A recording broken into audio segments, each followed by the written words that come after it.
Okay, it looks like we are all set. Welcome this morning. I'm Heather McDaniel. I'm the Administrative Director for the Tompkins County IDA. I will conduct today's public hearing and record the minutes of the hearing. Board members from the IDA that are present today are the Chair, Rich John, the Vice Chair, Martha Robertson, our Secretary / Treasurer, Laura Lewis, as well as Jeff Gorski and Mike Sigler. This hearing is being held pursuant to a public notice published in accordance with Article 18A of the General Municipal Law in the Ithaca Journal on May 24th, 2021. The purpose of this hearing is to afford the general public an opportunity to make statements and comments on the application of McKinley Development for financial assistance from the Tompkins County IDA. The project is located at 401 East State Street in the city of Ithaca on a portion of the current tax parcel number 69.-6-3. The financial assistance contemplated by the Industrial Development Agency will consist generally of exemption from property taxes that will be offset in part by contractual payments in lieu of taxes by the company for the benefit of the affected taxing jurisdictions, exemption from the state share of the mortgage recording tax, and exemption from local and state sales and use tax. This hearing will remain open until all previously submitted written comments have been read into the record, and all members of the public who are participating virtually with us today have been given an opportunity to make statements or comments on the application. I'm going to request that speakers keep their oral presentations to no more than 3 minutes. I will ask each speaker to state your name and address. If you are appearing as a representative of an organization or governmental entity, please identify the organization or entity and state its address.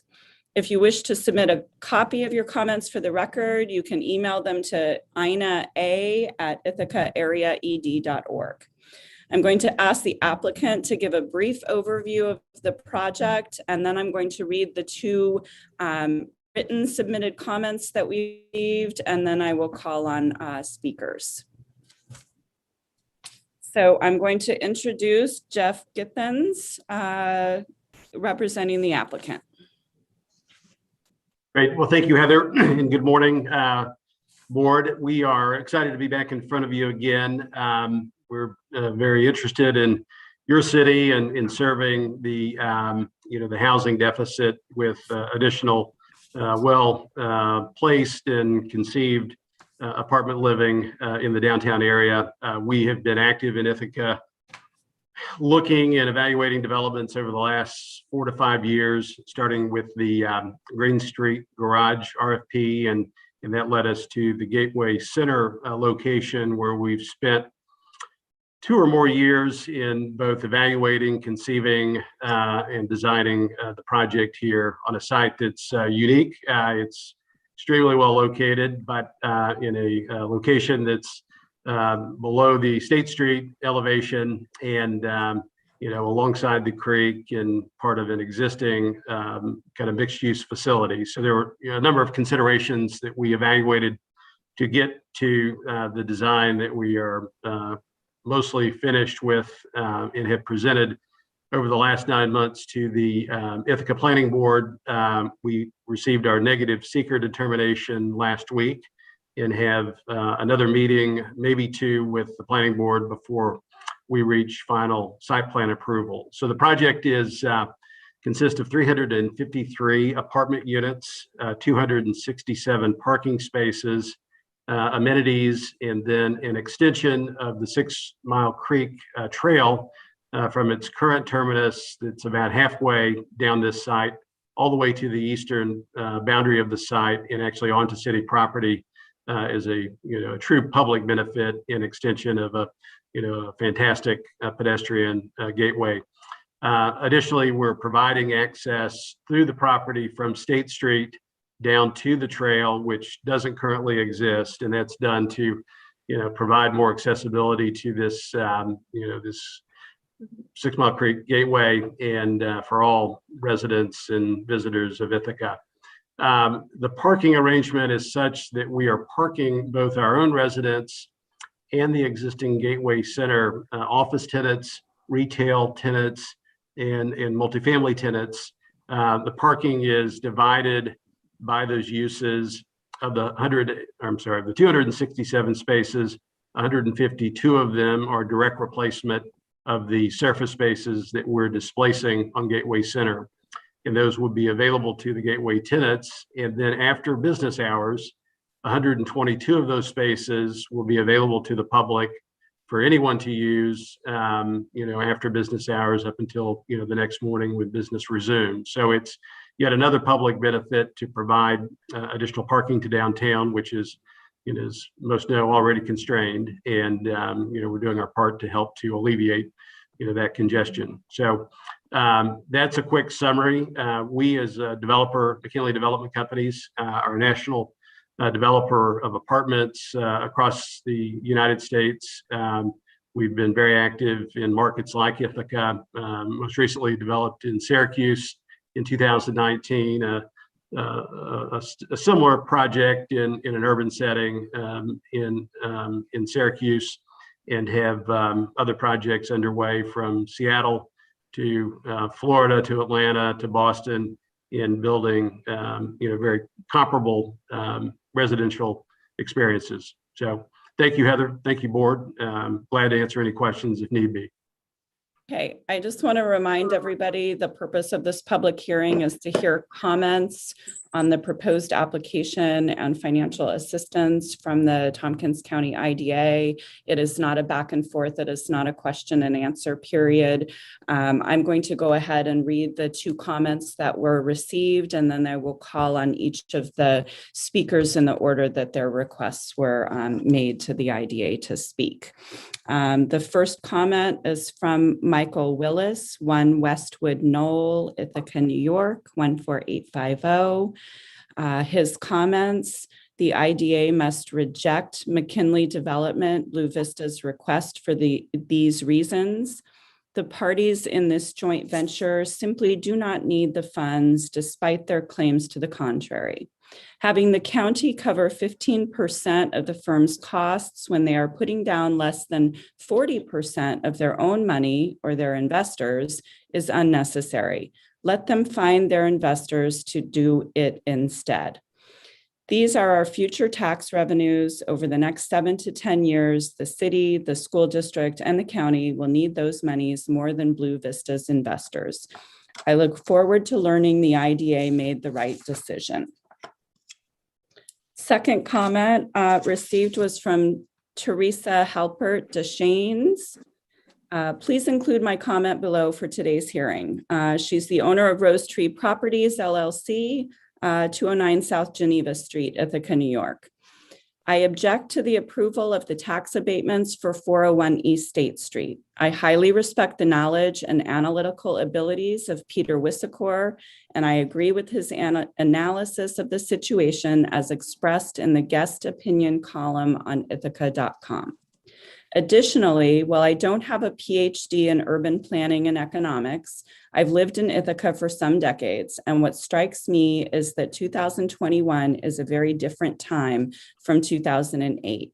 Yet in some ways, we are acting as if we're still living in that other moment. I remember the desire to give tax abatements to residential projects arising partly out of our fear that developers would walk and needed housing would not be built. Yet today, the real estate market in College Town is super hot and the interest rates are super low. When a property that is assessed at $6 million sells for $12 million, either the tax assessor has failed miserably in his mission of setting the assessment at 100% of value, or we have to recognize that someone is getting a $6 million windfall, financed by the local taxpayers, since we're giving unneeded abatements to the developers, allowing them to pay double to acquire the property. Meanwhile, this overpaying tends to drive up the prices for other parcels, causing everyone to charge higher rents. Before you know it, downtown is as pricey as College Town, and we end up with a big city cost of living burden in our otherwise desirable small city. Okay, and now we have 3 speakers on our speakers list today. I'm going to remind you, just please state your name, your address, if you're representing an organization, the name and address of that organization, and to limit your comments to 3 minutes. Our first speaker is Teresa Alt. I am Teresa Alt of 206 Eddy Street in the city of Ithaca.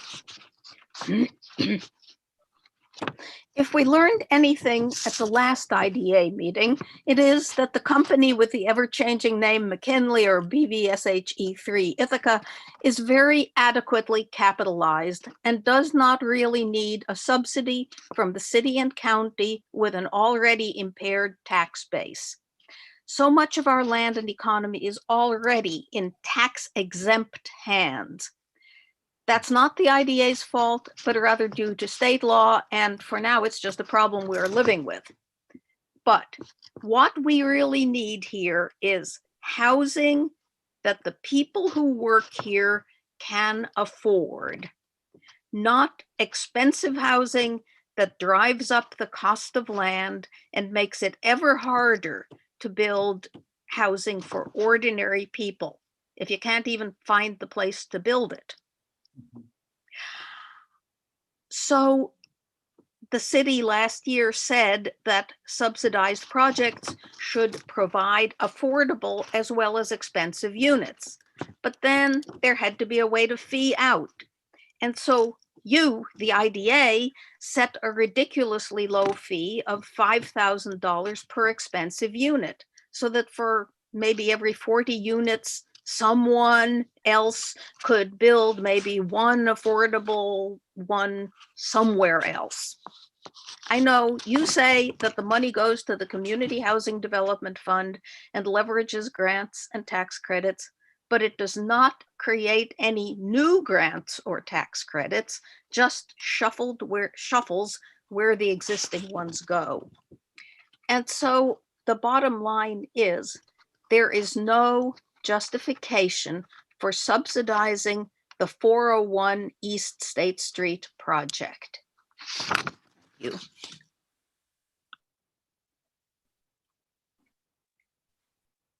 Thank you, Teresa. Our next speaker is Veronica Piller. Hi, everyone. Thank you. Yes, my name is Veronica Piller. I live at 145 Lynn Street in the city of Ithaca, just representing myself, and thank you for the opportunity to speak.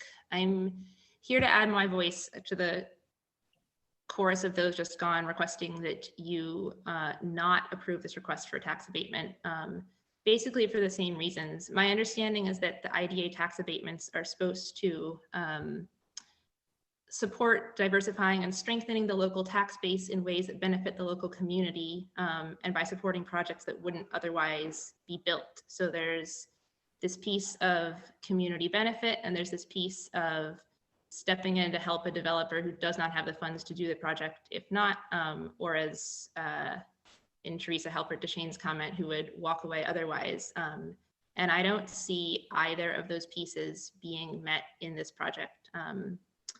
As others mentioned, McKinley and Blue Vista in particular have access to much more capital than like we in Tompkins County do. And so obviously everyone wants funding to support their projects, but that isn't what the would-be taxes coming into our government are supposed to be for. I think they're supposed to be supporting things like, as Teresa Alt just said, like housing that's affordable for working class people here. These are the people who are struggling to live and work locally, not those who I expect, it was a little vague, but I expect could afford the market rate units being built.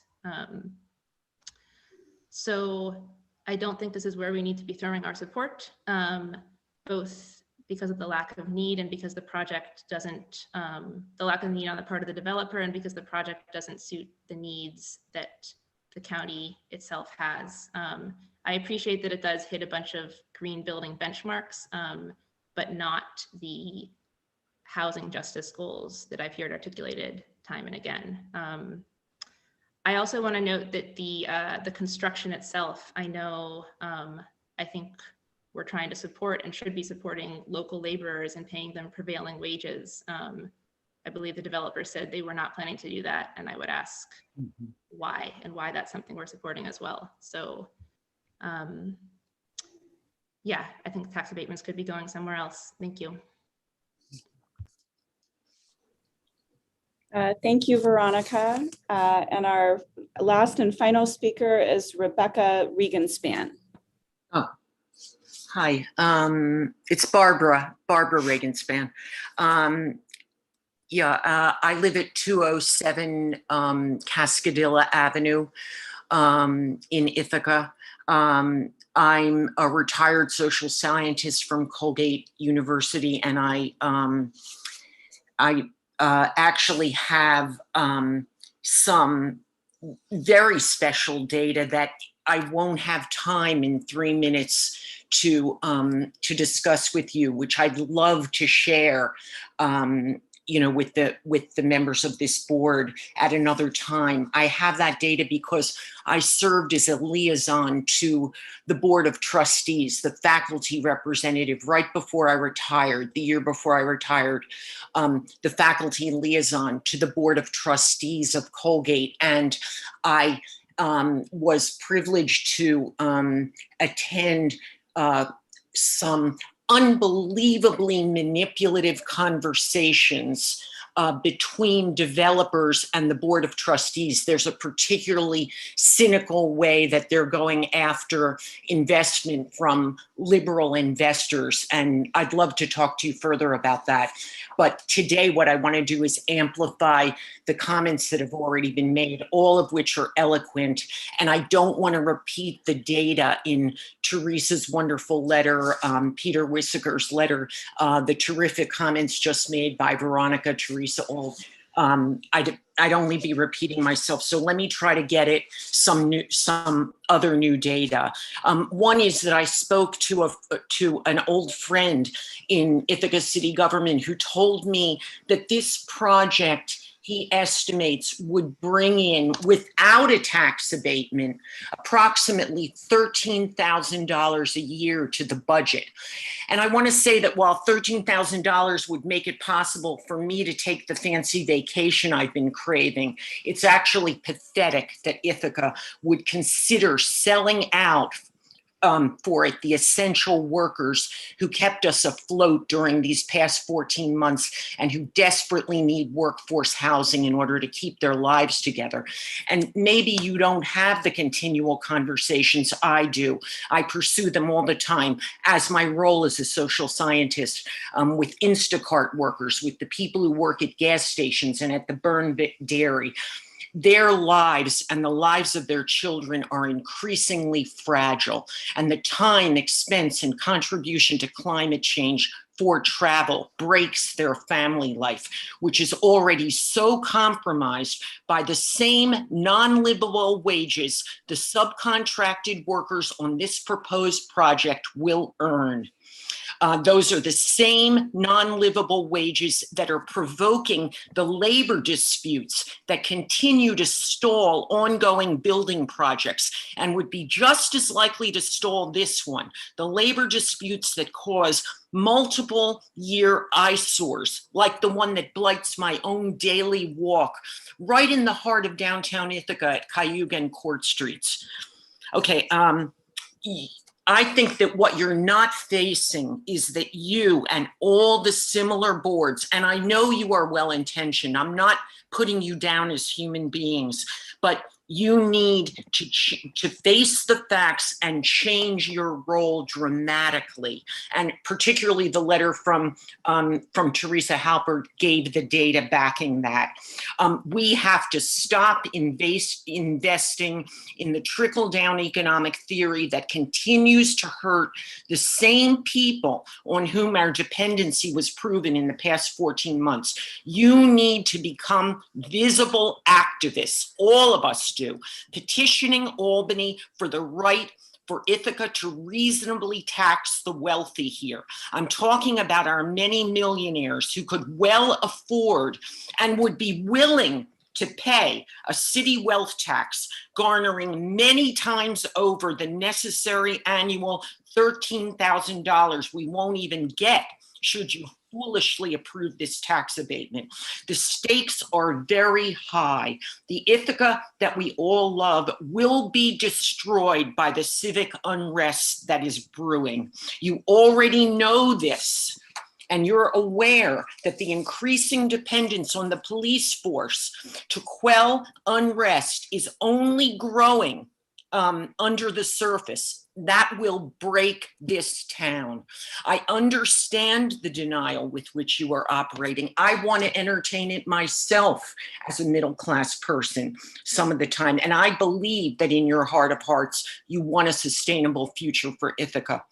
But you don't want to face that your role must change in the current era, or our most negative imaginings about the future of this town and our country will actually come to pass.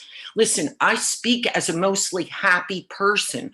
I do yoga. I'm not negative in my hopes and projections about the future. I have a new grandchild who was born during this year and a beautiful relationship with my kids that will make my investment in this grandchild's future a very happy enterprise. I'm not speaking to you out of negative energy. I'm speaking to you out of the facts, and I believe that you actually know these facts. All of our roles must change in this era. That's a fact. We need to tax wealthy people. And because it's going to take a long time coming from the national government, but will eventually have to come, we need to do it first here and create a model of taxing the wealthy in order to fund what we need, which is immediately workforce housing. Again, I have special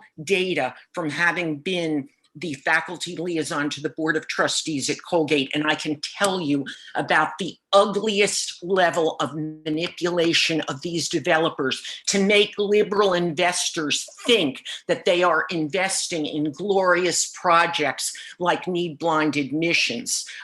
There are so many multiple levels of bamboozles going on, and I know that you actually even know this. You have to stop investing in denial and start moving forward if you want Ithaca and the nation to have a decent future.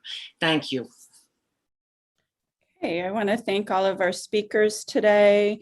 All of the application materials for this project are located on our website at tompkinsida.org.